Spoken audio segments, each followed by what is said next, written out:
são cruzes que o mundo atual carrega. A gente vê milhares de pessoas serem assassinadas em seus países por causa da fé e outras devem escapar. Em todos os lugares que ele visita, ele sempre faz um discurso contra a intolerância e às vezes até enfrenta situações de risco, como a visita que fez a Israel.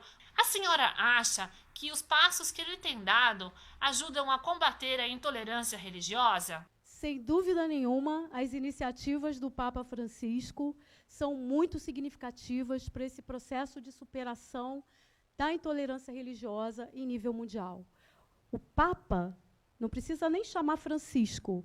Papa já tem uma simbologia muito forte ali, por ser identificado como um líder religioso mundial do grupo religioso que tem mais presença numérica e geográfica no nosso mundo até então.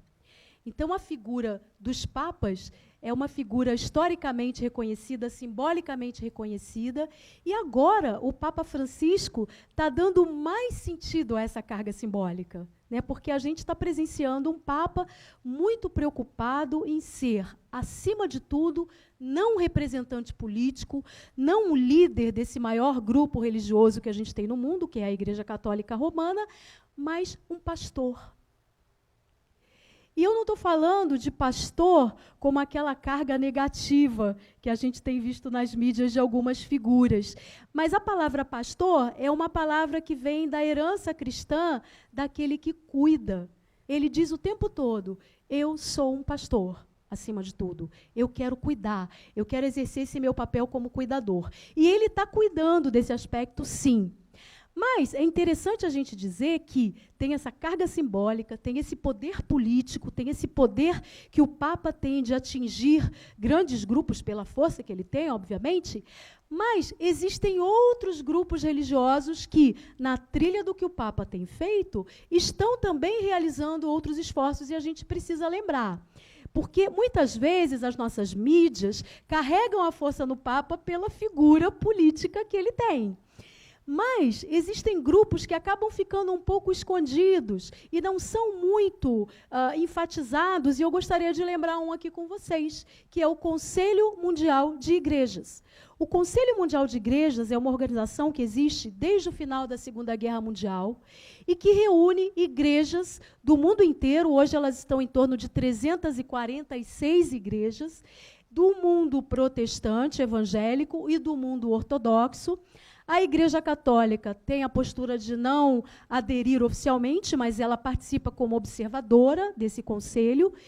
E uma das tarefas mais significativas do Conselho Mundial de Igrejas desde a Segunda Guerra Mundial, e eu estou falando de guerra, né, que é uma expressão concreta de intolerância, de falta de diálogo entre estados, entre nações, o Conselho Mundial de Igrejas tem se dado essa vocação de promover a paz. Então, há uma série de iniciativas. Esse conselho está sediado em Genebra e realiza uma série de iniciativas, inclusive tem assento, tem um escritório na ONU, em Nova York, para reforçar as iniciativas da ONU em promoção da paz. Isso a gente está falando em nível mundial.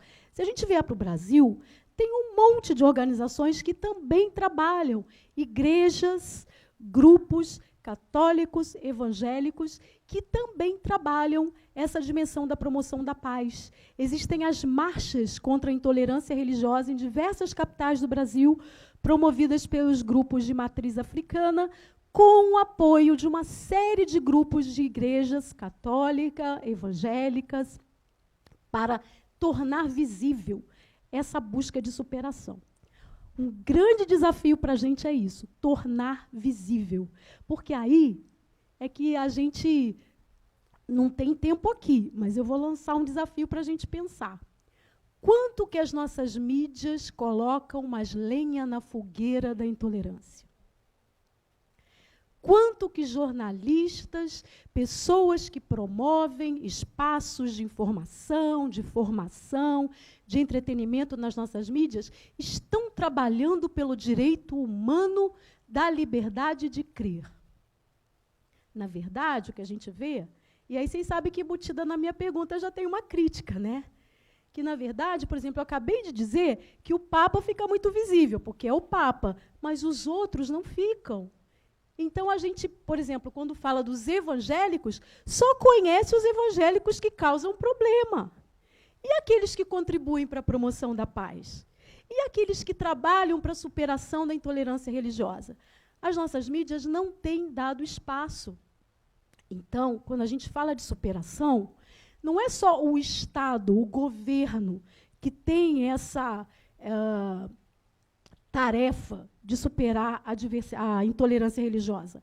Mas a gente tem os grupos diversos nos nossos espaços públicos que têm essa missão, que têm essa tarefa de promover essa superação. E a informação é fundamental nesse sentido. E aí eu chamo a atenção de vocês para isso, que é uma reflexão que a gente precisa fazer.